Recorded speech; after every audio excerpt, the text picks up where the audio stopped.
स्वागत है दोस्तों आपका मिशन बीपीएससी चैनल पे। इस सीरीज़ में आज हम महाजनपद को कंटिन्यू करेंगे और जानेंगे किस तरह से महाजनपद काल में आर्थिक, सामाजिक और राजनीतिक जीवन था।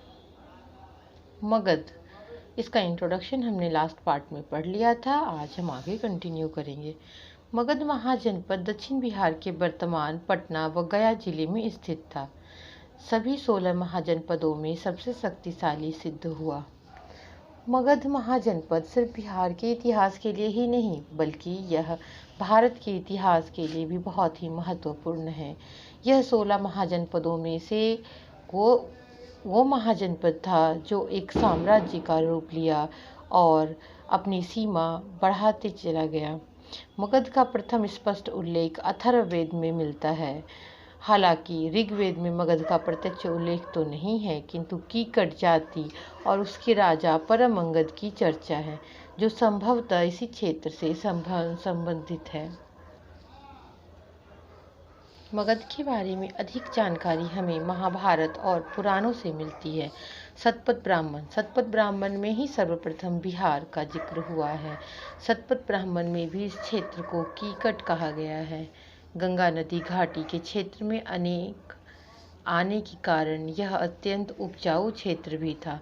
इसकी प्रारंभिक राजधानी गृह मगध की 3 राजधानियां रह चुकी है, जिसमें कि प्रथम राजधानी राजगृह, जिसे वर्तमान में राजगीर के नाम से जाना जाता है, द्वितीय राजधानी वैशाली और तृतीय राजधानी पाटलिपुत्र।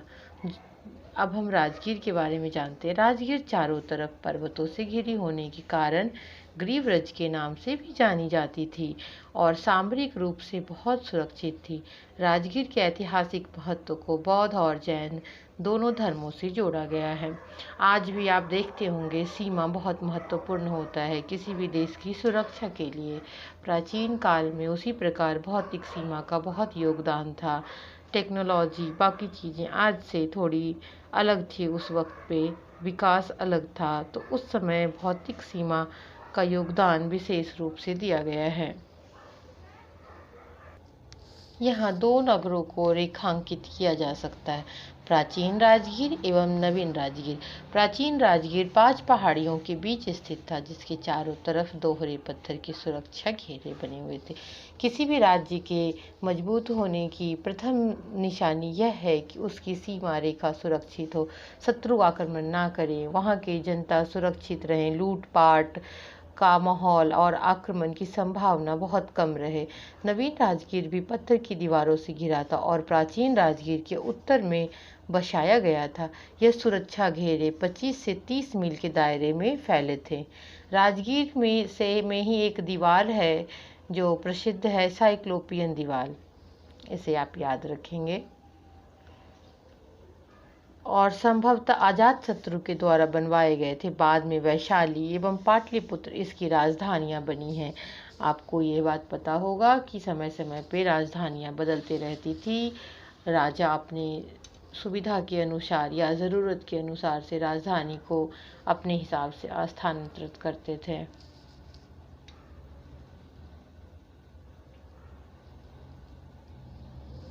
मगध का संक्षिप्त इतिहास। मगध के सबसे प्राचीन वंश बृहद्रथ वंश का संस्थापक बृहद्रथ था। उसने गिरिब्रज, जिसे राजगीर कहते हैं, को अपनी राजधानी बनाई।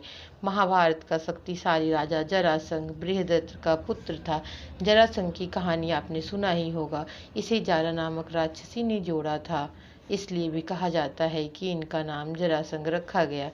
बृहद्रथ वंश 6ठी शताब्दी ईस्वी पूर्व समाप्त हो गया और हर्यक वंश का संस्थापक बिंबिसार मगध की गद्दी पर 544 ईस्वी पूर्व बैठा। वह बुद्ध का समकालीन था। कुछ वंश प्रमुख हैं बिहार के इतिहास में, जिसमें कि बृहद्रथ वंश और हर्यक वंश, जिसमें कि कई शासक हुए। इस वंश को पितृहंता वंश भी कहा जाता है। इसमें पिता की हत्या पुत्र करके राजा बनने की प्रथा देखी गई है। बिंबिसार बौद्ध धर्म का अनुयायी था और यह साथ ही साथ यह बुद्ध का समकालीन भी था। इसे आप याद रखेंगे, यह परीक्षा की दृष्टि से अत्यंत महत्वपूर्ण है। उसने ब्रह्मदत्त को हराकर अंग राज्य को मगध में मिला लिया। अंग राज्य जो आज भागलपुर के नाम से प्रसिद्ध है। बिहार में 3 महाजनपद थे।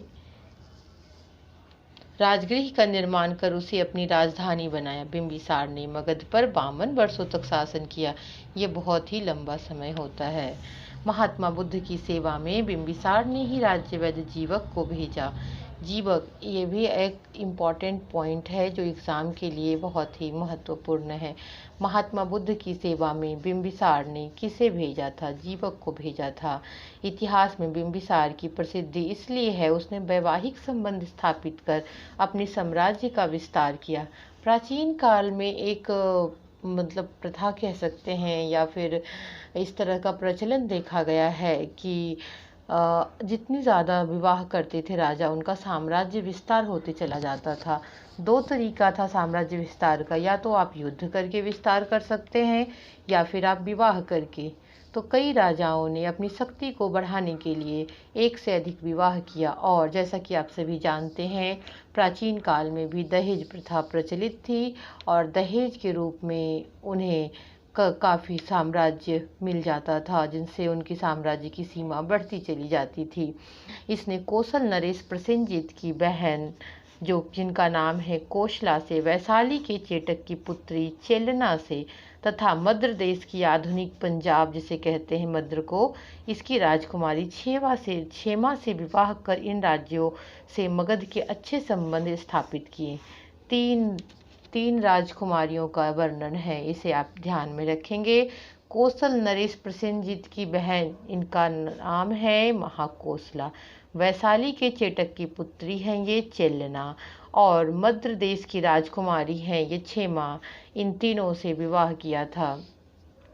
विवाह में उपहार के स्वरूप उसे कई क्षेत्र भी इन राजाओं से मिले। कौशल नरेश प्रसेनजीत ने उसे दहेज स्वरूप काशी प्राप्त हुआ, जो कि आर्थिक रूप से एक अत्यंत ही समृद्ध नगर हुआ करता था। इन्हें किसी प्रकार के युद्ध को जीतने की आवश्यकता नहीं पड़ी, सिर्फ विवाह करना पड़ा। दूसरी पत्नी राजकुमारी चेलना थी। इनके कारण इन्हें उत्तरी सीमा का साम्राज्य विस्तार हो गया। बिंबिसार की हत्या उसके पुत्र अजातशत्रु ने कर दी। जैसा कि मैंने बताया आपको, इस वंश को पितृहंता वंश भी कहा जाता है, क्योंकि इसमें पिता की हत्या पुत्र करके राजा बनने का प्रचलन देखा गया है। 493 ईस्वी पूर्व में मगध की गद्दी पर बैठा। अजातशत्रु का उपनाम कुनिक था। अजातशत्रु और आम्रपाली का प्रेम प्रसंग प्रचलित है। अजातशत्रु ने 32 वर्षों तक मगध पर शासन किया। अजातशत्रु प्रारंभ में जैन धर्म का अनुयायी था। जैन और बौद्ध धर्म उस समय बहुत ही विकसित हो रहा था, किंतु बुद्ध के संपर्क में आकर उसने बौद्ध धर्म अपना लिया। अजातशत्रु के कुशल मंत्री का नाम वर्षकार। इन नाम को आप ध्यान में रखेंगे और कुछ चैप्टर्स कंप्लीट होने के बाद एक रिवीजन वीडियो बना दिया जाएगा, जिससे आपको रिवाइज करने में काफ़ी आसानी होगी। वर्षकार या वर्षकार था, जिसकी सहायता से अजातशत्रु ने वैशाली पर विजय प्राप्त की। अजातशत्रु की प्रसिद्धि रथमूसल एवं महाशिलाकंटक दोस्तों, आपने बाहुबली मूवी ज़रूर देखा होगा। उसमें जिस तरह का हथियार प्रयोग किया गया है युद्ध में, उसी तरह का हथियार है यह महाशिलाकंटक नामक 2 नए अस्त्रों के प्रयोग के कारण, जिसका प्रयोग उसने वैशाली के विरुद्ध अपने युद्ध में किया था। अजातशत्रु की भी हत्या उसके पुत्र उदयन ने 461 ईस्वी पूर्व में कर दी। जैसा कि आपको बताया गया है, यह वंश पितृहंता वंश है। इसमें पिता की हत्या पुत्र कर राजा बनता है। जिस तरह से अजातशत्रु ने अपने पिता की हत्या की, उसी तरह से अजातशत्रु के पुत्र उदयन ने भी उनकी हत्या कर दी और 461 ईस्वी पूर्व में वह मगध की गद्दी पर बैठा। उदयन को ही पाटलिग्राम, जिसे पाटलिपुत्र आधुनिक पटना कहते हैं, इसकी स्थापना का श्रेय जाता है, जो आगे चलकर पटना बना। उदयन जैन धर्म का अनुयायी था। उदयन का पुत्र नागदशक हर्यक वंश का अंतिम राजा हुआ। अंतिम राजा और प्रथम राजा, इसे आप ध्यान में रखेंगे। नागदशक कोष के मंत्री शिशुनाग ने 412 ईस्वी पूर्व में अपदस्थ करके मगध पर शिशुनाग की वंश की स्थापना कर दी। आप देख सकते हैं, साम्राज्य विस्तार के लिए और शासन करने के लिए किसी भी प्रकार का कार्य किया जाता था। शिशुनाग ने अपनी राजधानी पाटलिपुत्र को हटाकर वैशाली में स्थापित की। शिशुनाग का उत्तराधिकारी कालाशोक या काकवर्ण पुनः राजधानी को पाटलिपुत्र ले आया। राजधानी वैशाली किसने किया था? शिशुनाग ने किया था।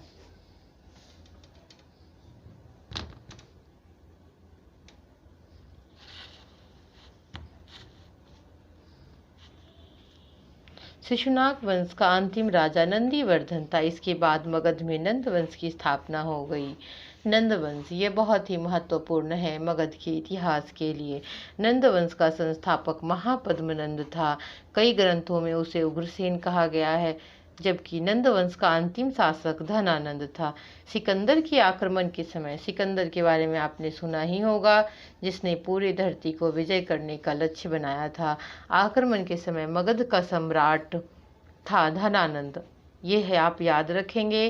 सिकंदर के आक्रमण के समय मगध का सम्राट धनानंद था। चंद्रगुप्त मौर्य ने अपनी कूटनीति, जिनके की गुरु चाणक्य थे, कौटिल्य या विष्णुगुप्त इनके ही नाम है, की सहायता से धनानंद को पदस्थ कर मौर्य साम्राज्य की स्थापना की।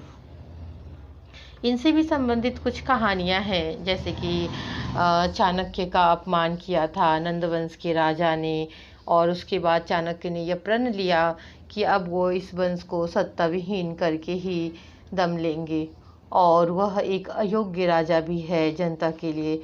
इस तरह से कई बातों को हम जान सकते हैं।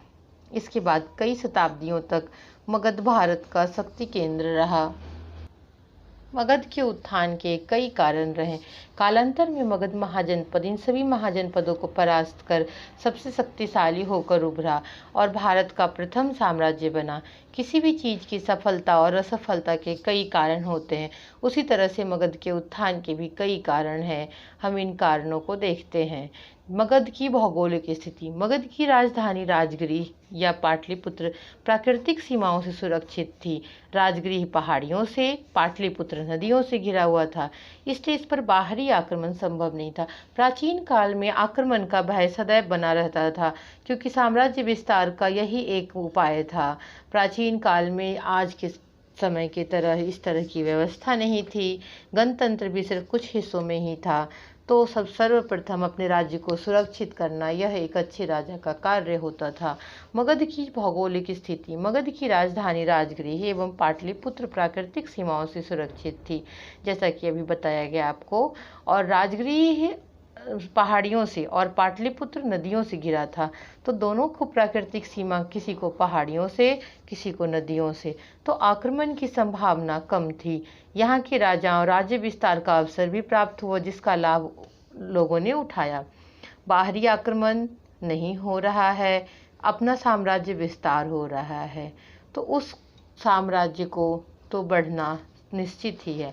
आर्थिक संपन्नता। किसी भी चीज़ के विकास के लिए आर्थिक संपन्नता एक महत्वपूर्ण कारण माना जाता है। आप इसे वास्तविक जीवन में भी देख सकते हैं।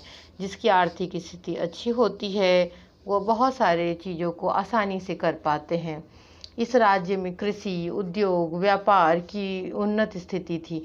मगध का राज्य गंगा के उपजाऊ मैदान में आता था। आपको पता है कि गंगा बीचों बीच बिहार को 2 भागों में बांटती है, और गंगा के आसपास की जो भी ज़मीन है वो बहुत उपजाऊ होती है। साथ ही यहाँ लोहे के भी प्रचुर खान उपलब्ध थे, जिनमें से अधिकांश तो अब झारखंड में आते हैं, बट प्राचीन काल में वो बिहार का ही हिस्सा थे, जो कृषि तथा औजार दोनों में अत्यंत लाभकारी थे। राज्य को भरपूर कर की प्राप्ति होती थी। राज्य के पास आय का एक मुख्य स्रोत होता था, जो होता था कर और या फिर युद्ध में लूटा गया धन, जिसके बल पर सेना का गठन कर साम्राज्यवादी प्रवृत्ति को बढ़ावा दिया गया। सैनिक संगठन। सैनिक संगठन एक महत्वपूर्ण अंग है किसी भी साम्राज्य की।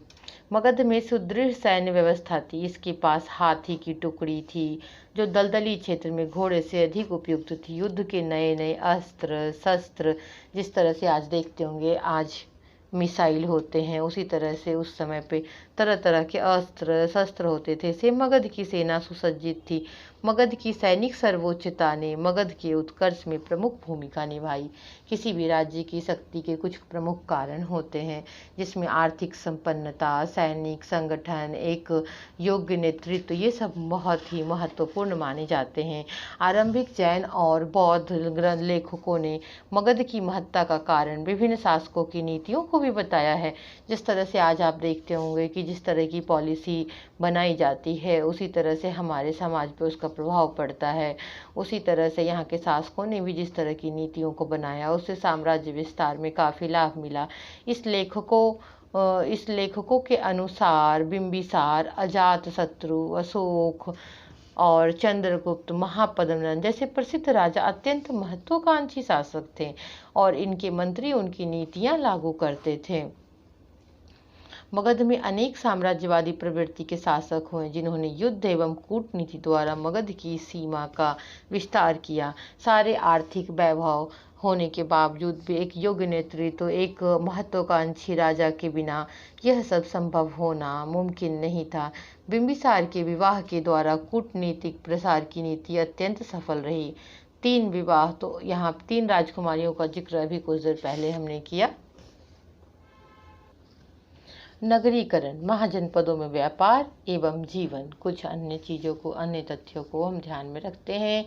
यह आपके मेंस के लिए भी उपयोगी होगा और आपके समझ के लिए भी। छठी सदी ईसा पूर्व का काल आर्थिक प्रगति एवं द्वितीय नगरीकरण का काल कहलाता है। इस काल में कृषि में लोहे का प्रयोग शुरू हो गया। पक्की ईंटों का प्रयोग के कारण एक क्रांति आई, साम्राज्य का उदय प्रारंभ हुआ।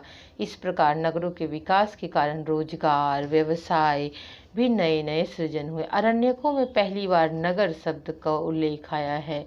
इस काल में कुल 60 नगरों की जानकारी मिलती है।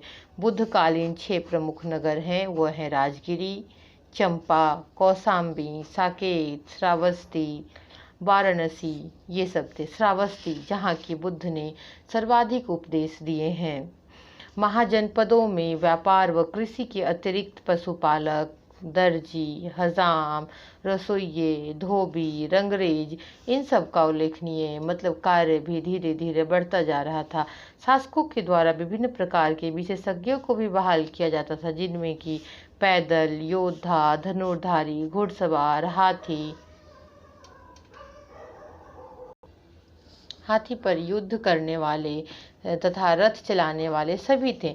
नगरीय व्यवसायों में वैद्य, शल्य चिकित्सा तथा लेखाकार भी सम्मिलित थे। मुद्रा विनिमय कर्ता और गणना भी नगरीय व्यवसाय में आता था। मुद्रा विनिमय, आदान प्रदान करना, यह भी एक प्रकार का व्यवसाय था। प्राचीन काल में अनेक तरीकों का आदान प्रदान करने के लिए प्रयोग किया जाता था, जैसे कि आप किसी से सामान, कोई दूसरी वस्तु लेकर आप उसे दूसरी वस्तु प्रदान करें, बार्टर सिस्टम, और अनेक तरह की आदान प्रदान करने की प्रणालियां उपलब्ध थी।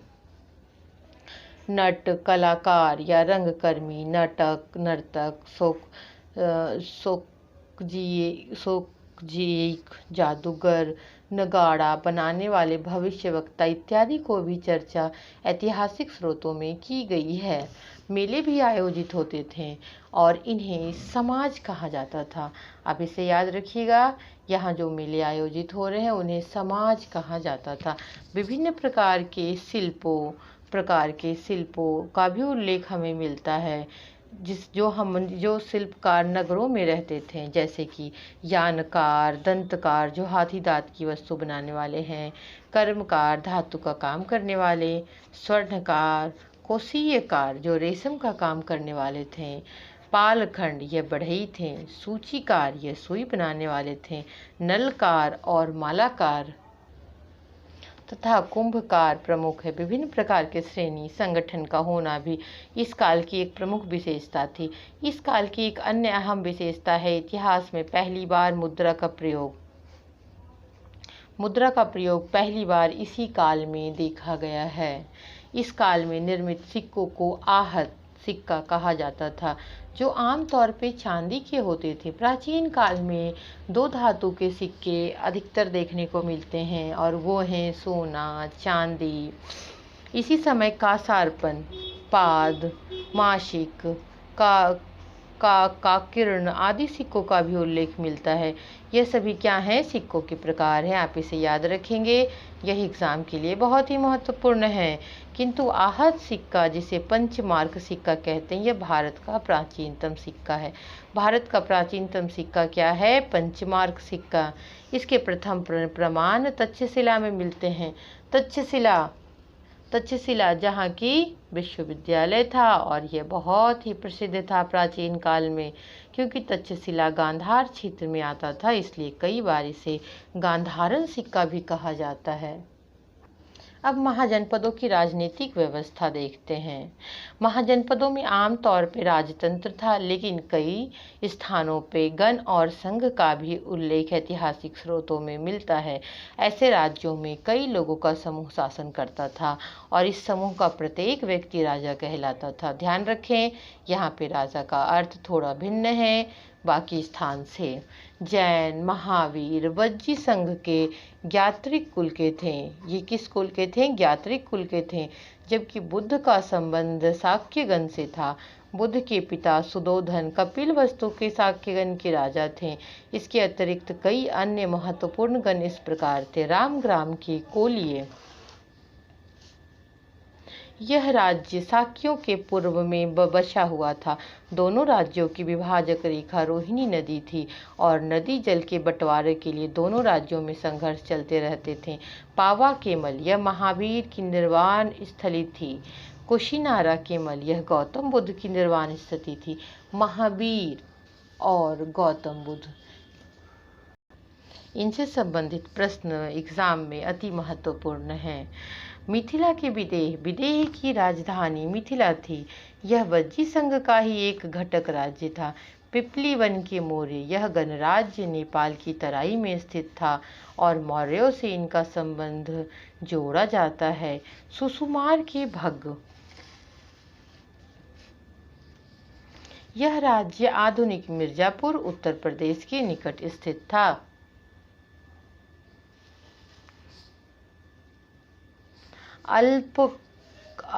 अलकप के उली, शाहाबाद और मुजफ्फरपुर के मध्य बसा हुआ अलकप राज्य का भाग था। केशपुत्र के कलाम, यह एक छोटा सा गणराज्य था। गौतम बुद्ध के गुरु अलार कलाम यहीं के आचार्य थे। यहाँ का प्रसिद्ध नगर केशपुत्र गोमती नदी के तट पर बसा हुआ था। प्राचीन नगर जो है वह केशपुत्र गोमती नदी के तट पर बसा हुआ था। वैशाली के लिच्छवी, यह गण वज्जी संघ का घटक था। इस संघ में सबसे प्रमुख लिच्छवी ही थे। लिच्छवियों को परंपरा पर आधारित न्याय व्यवस्था के लिए जाना जाता है।